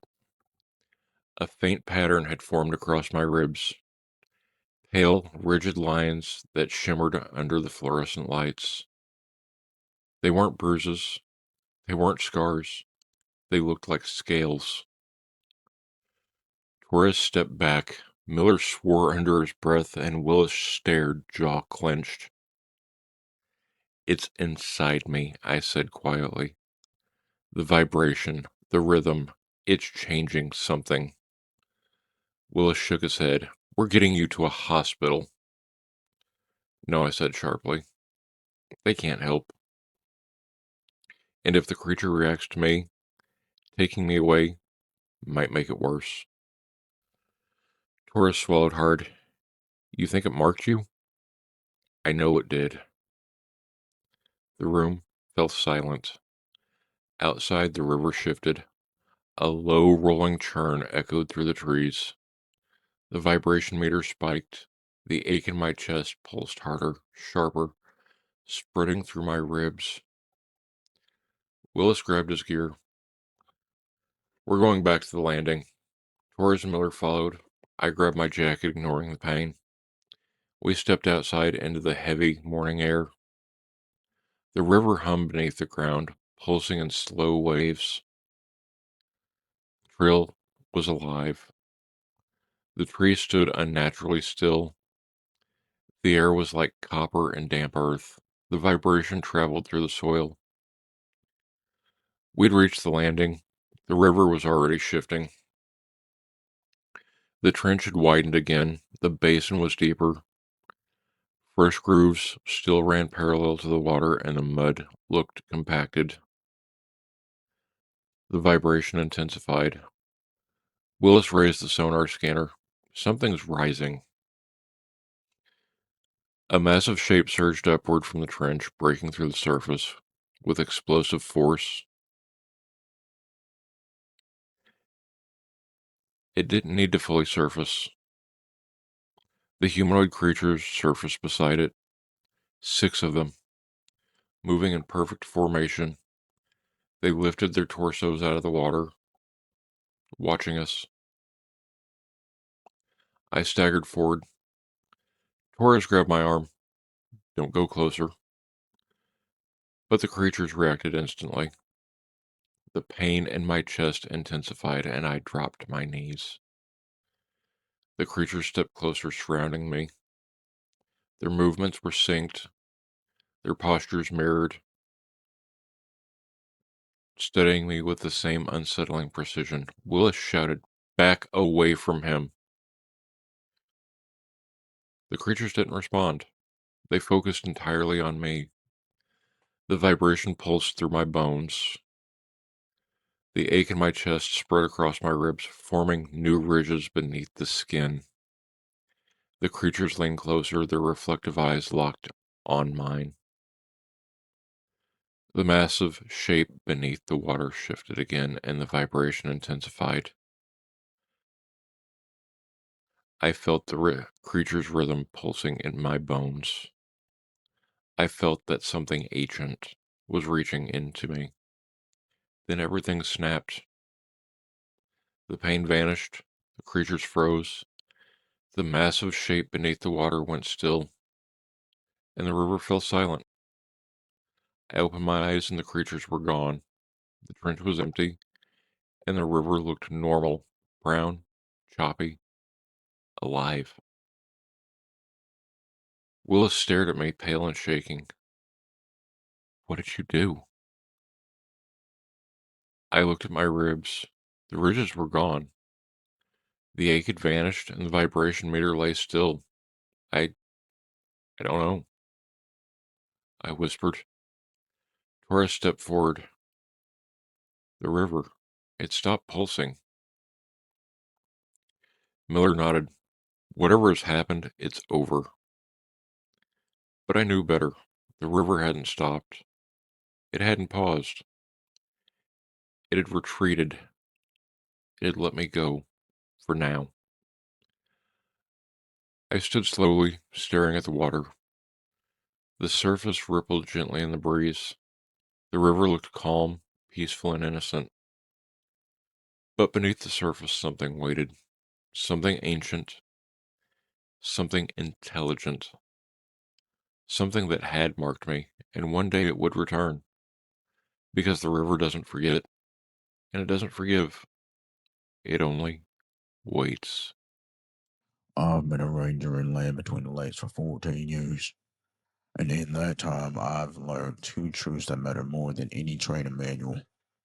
First, the woods remember everything. Second, some things out here remember you back. My name is Eli Mercer, and before last fall, I would have told you the strangest thing I'd ever dealt with was a drunk fisherman trying to fist fight a raccoon over a bag of Doritos. But that was before the night I learned why the old timers refused to camp near the northern end of the trace after dark. Before I learned why the locals won't say certain names in the woods. Before I learned what really stalks the shoreline when the fog rolls in. Before I learned about the dog man. I didn't believe in monsters, not then. I believed in poachers and meth cooks and the occasional black bear wandering too close to a campsite. I believed in the things I could track, tag, or arrest. But belief doesn't matter when something is staring at you from the tree line, tall as a man and shaped like a wolf that learned to stand upright. Belief doesn't matter when it knows your name. And it did. God help me. It did. But I'm getting ahead of myself. Let me start with the first howl. It was late September, the kind of night where the humidity sits on your skin like a wet blanket. I was patrolling the northern section of the park, near the old cemeteries that predate the TVA flooding. The moon was a thin, dying silver. The woods were quiet, too quiet. In hindsight, I just stepped out of the truck to check a trailhead when I heard it. A howl, long, low, and wrong. Not coyote, not wolf, not anything I'd ever heard in these woods. It started deep, almost like a moan, then rose into a pitch that made the hair on my arm stand up. It sounded like something trying to mimic a wolf, but not quite getting the shape of the sound right. I froze. The howl came again, closer this time. I should have radioed it in, should have gotten back in the truck, should have done anything except what I did. I stepped toward the tree line. The woods swallowed the beam of my flashlight like it was nothing. The air felt heavy, like the moment before a thunderstorm. I heard something moving, slow, deliberate steps, too heavy for a deer. Then the smell hit me. Wet fur, rot, copper. I raised my light. Two eyes reflected back at me. Not yellow like a coyote, not green like a deer. These were red, like tail lights in fog, and they were too high off the ground. I didn't see the rest of it, not then. Just those eyes, watching me from behind a cluster of oaks. Then stepped back, and the woods went silent again. I stood there for a long time, listening to my own heartbeat thudding in my ears. Eventually, I forced myself back to the truck. I didn't radio it in, didn't tell anyone. I told myself it was a trick of the lot, maybe a poacher with night vision goggles. But deep down, I knew better. The woods had shown me something, and it wasn't done with me. 2 days later, dispatch called me at dawn. Mercer, we got a missing camper, solo hiker, last seen near Nickel Branch. My stomach dropped. That was less than a mile from where I'd seen the eyes. The missing man was Daniel Price, 32, from Nashville. His girlfriend reported him missing when he didn't check in. He left her a voicemail the night before saying he'd heard something big moving around his campsite. I met up with the other two rangers, Holt and Rivers, and we started the search. We found Daniel's campsite within an hour. The tent was shredded, not cut, not torn by the wind, shredded, like something with claws had raked through it. His pack had ripped open, food scattered everywhere. The fire pit was cold, no blood, no tracks, nothing that made sense. But the smell was there. That same wet fur rot that had hit me 2 nights earlier. Rivers crouched beside the tent, frowning. Bear? No bear does this, Holt muttered. I didn't say anything. We spread out, calling Daniel's name. The woods felt wrong, too still, too watchful. Every few minutes, I caught the faintest sound of something moving parallel to us, just out of sight. After an hour, we found the first sign, a footprint, but not a human one, and not an animal's. It was huge, at least 14 inches long. It's shaped like a wolf's paw, but elongated, with a heel like a human's. The claws dug deep into the soil. River stared at it, pale. What the hell is that? Holt swallowed hard. Some kind of deformity? Maybe a dog with it standing upright. I said before I could stop myself. They both looked at me. I regretted speaking instantly. What? Holt asked. Nothing. I said quickly. Just the weight distribution looks bipedal. Rivers shook his head. No way, that's not. A scream cut through the woods. High, human, diagonal. We ran. Branches whipped my face. My lungs burned. The scream came again, then choked off abruptly. We burst into a clearing. Daniel Price was there, or what was left of him. He was slumped against a tree, throat torn open, chest ripped wide. His eyes were frozen in terror. His left arm was missing from the elbow down. Rivers gagged. Holt swore under his breath. I stared at the wounds. They weren't made by a knife, or a bear, or anything I'd ever seen.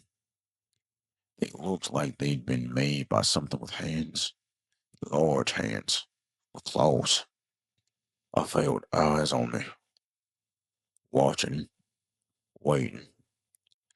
The woods were silent, too silent. I turned slowly, scanning the tree line. Nothing, but I knew it was there, and it knew I knew. The investigation was a nightmare.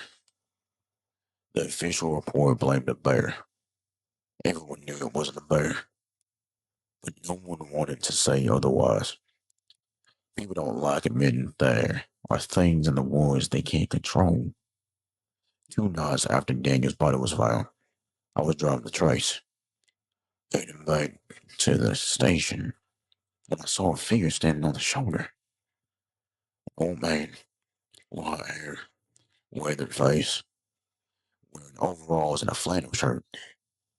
He held a walking stick carved with strange symbols. I slowed the truck and rolled the window down.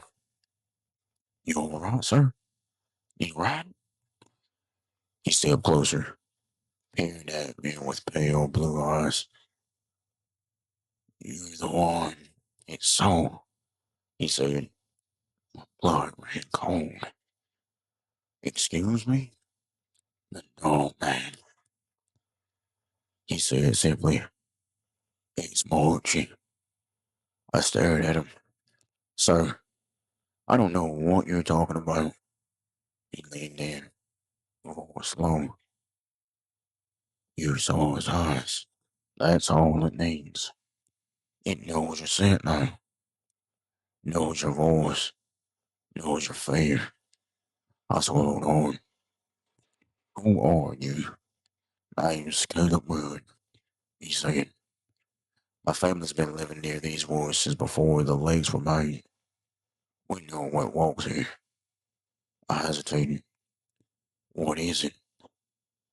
He tapped his walking stick against the pavement. Oh, blood, he said.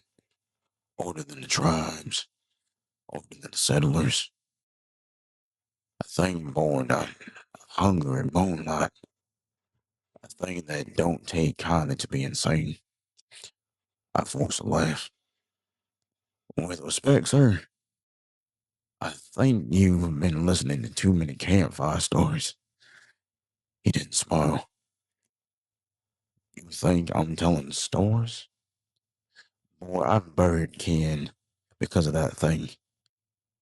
I've heard it howl since I was a child. I've seen what it leaves behind. He wanted to stick at me. And now it's seeing you. A chill crawled up my spine. What does it want? He sighed. What all hunger things want. Then he stepped back from the truck.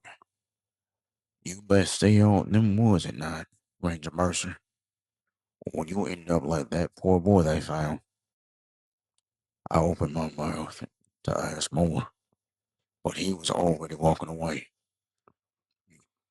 disappearing into the trees like he'd never been there. I drove off, heart pounding. I didn't sleep that night. Every time I closed my eyes, I saw those red eyes staring back at me.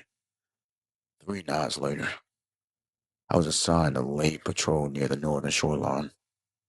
I tried to trade shifts, but no one would take it. The woods felt alive that night, restless, shifting, like something was moving through them just out of sight. Around midnight, I heard it again. The howl, closer this time. I gripped my flashlight and stepped out of the truck. Hello? I called. Anyone out there? A branch snapped behind me. I spun. Nothing. Another snap to my left. Then another behind me again. It was circling me. I backed toward the truck, pulse hammering. Show yourself! I shouted, though my voice cracked. The woods went silent. Then something stepped into the beam of my flashlight. My breath caught. It was tall, at least 7 feet, covered in dark, matted fur. Its chest was broad, muscles rippling beneath the hair.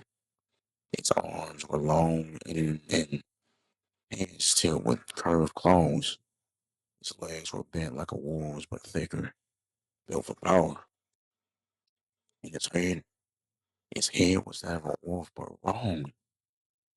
Too long, too angular. The snout twisted into something almost human in its expression. Its ears were pointed, twitching. Its mouth hung open slightly, revealing rows of teeth that didn't belong in any natural creature. But the eyes were the worst. Weird, intelligent, focused on me. It stepped closer, sniffed the air. I couldn't move, couldn't breathe. Then it spoke. Not words, not exactly. More like a growl shaped to something almost human. Eli! My name. It said my name. I stumbled backwards, tripped over a root. The flashlight flew from my hand, beam spinning wildly. The creature lunged. I screamed to my feet and sprinted toward the truck. I could hear it behind me. Heavy, fast, impossibly fast. Branches snapped. Leaves exploded under its weight. I reached the truck. The door opened. and threw myself inside. My hands shook so badly I could barely get the keys into my ignition. The creature slammed into the side of the truck. Metal crumpled. The whole vehicle rocked. I screamed and turned the key. The engine roared to life. I floored it. The truck fishtailed, tires spitting gravel, but I didn't stop. Didn't look back. I drove until I hit the main road, then kept driving until I reached the station. When I finally stopped, I was shaking so hard I couldn't open the door. The passenger side of the truck was crushed inward. Deep claw marks gouged into the metal. I didn't file a report. I didn't tell anyone. Who would believe me? After that night, everything changed. I started hearing it outside my cabin, scratching, sniffing, pacing. Sometimes I'd wake to the sound of something heavy breathing just outside my bedroom window. I stopped sleeping, stopped eating, stopped feeling like myself.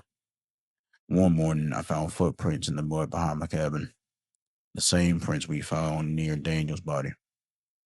Only this time, they circled the house 3 times, like it was marking me, like it was claiming me. I tried to tell myself I was imagining things, stress, drama, lack of sleep.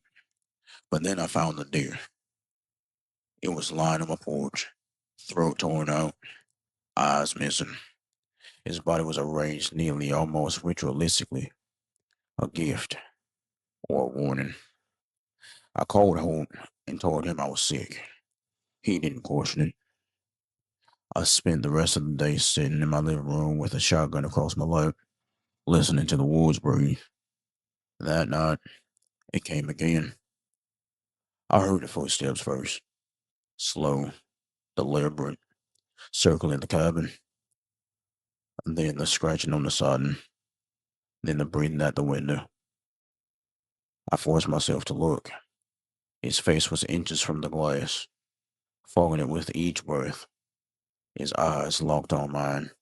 He lifted one clawed hand and tapped the window. Tap, tap, tap.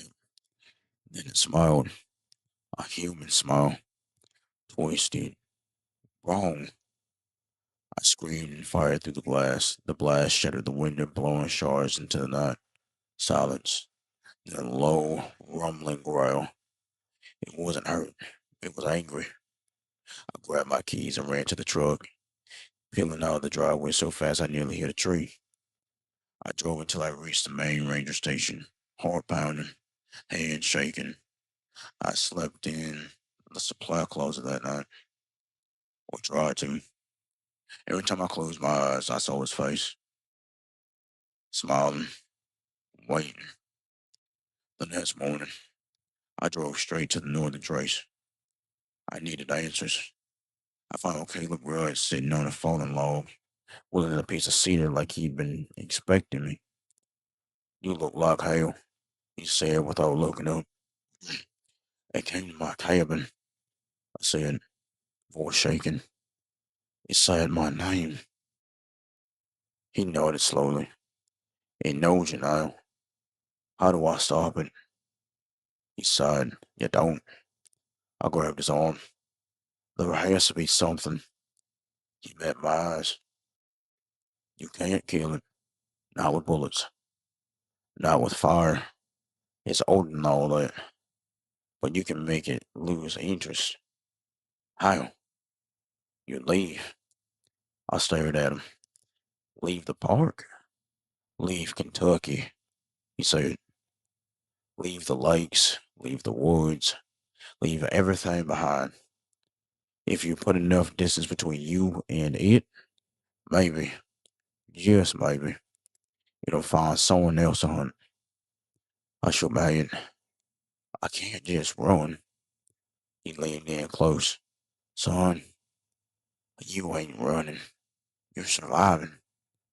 I swallowed hard. "What if I don't leave?" He didn't answer. He didn't have to. I tried to leave. I packed a bag, grabbed my keys, and headed for the highway. I made it 5 miles in before the fog rolled in. Thick, heavy, blinding. I slowed the truck to a crawl. Then I heard it. The howl right behind me. I floated, but the fog was too thick. I could barely see the road. My headlights cut through nothing. Then something slammed to the back of the truck. I spun out, tires screeching, the world tilting sideways. The truck skidded off the road and crashed into a ditch. My head hit the steering wheel. Everything went blurry. Through the cracked windshield, I saw it. The dog man, walking toward me on two legs, slow, confident, certain, but it was jammed. I kicked it open and stumbled into the road, blood running down my face. The creature growled, low and hungry. I backed away. He stepped closer. I could see his breath in the fog. Hard, wet, rotten. Why me? I whispered. He tilted his head, then it spoke again. That same twisted, almost human voice. Mine. I ran. Branches tore at my clothes. My lungs burned. I could hear it behind me, crashing through the woods, gaining on me. I burst into a clearing and tripped, falling hard. I rolled onto my back. It stood over me, towering, smiling. It raised one clawed hand. A gunshot echoed through the woods. The creature jerked back, snarling. Another shot, then another. Caleb Rudd stepped into the clearing, shotgun smoking. Get up, he shouted. I scrambled to my feet. The dog man roared. A sound that shook the trees and launched at Caleb. Caleb fired again, hitting it square in the chest. The creature staggered, but it didn't fall. Run! Caleb yelled. I hesitated. Go! I ran. Behind me, I heard Caleb scream. I didn't look back. I ran until my legs gave out, collapsing on the shoulder of the trace. A passing truck found me an hour later. They never found Caleb. They never found the dog man. But I know it's still out there, and I know it's still looking for me. 2 days after I was discharged, a deputy from Trigg County knocked on my motel door. He held a plastic evidence bag. Found this near where you were picked up, he said. Figured it belonged to your friend. Inside was a leather-bound notebook. Weather stained, edges chewed, but intact. Caleb's journal. I went into the deputy left, then locked the door, closed the blinds, and opened it. The first page was dated 1954. Caleb hadn't been aboard then. The entries were short at first. It was about hunting, fishing, the TVA men surveying the land before the lakes were made. But the tone changed about 1957. That's when he first mentioned the standing wolf. Not dog man, standing wolf. A name older than the monster itself. He wrote about his grandfather, Ephraim Rudd, who lived in the region before the government flooded the valleys. Ephraim claimed the standing wolf wasn't a creature at all, but a curse, a punishment laid on a man who broke a sacred oath. The story went like this. Long before settlers arrived, the Shawnee and Choctaw tribes shared an uneasy boundary in the region that would become land between the lakes. Both tribes believed the narrow strip of land, the between place, was spiritually dangerous, a liminal zone, a place where the world was thin. If you enjoyed tonight's story, please remember to hit that like button or leave a comment. And if you want to hear more from this channel and more stories that we've got written, please remember to hit that subscribe button. It'd mean a lot to us. Thank you, and have a great night.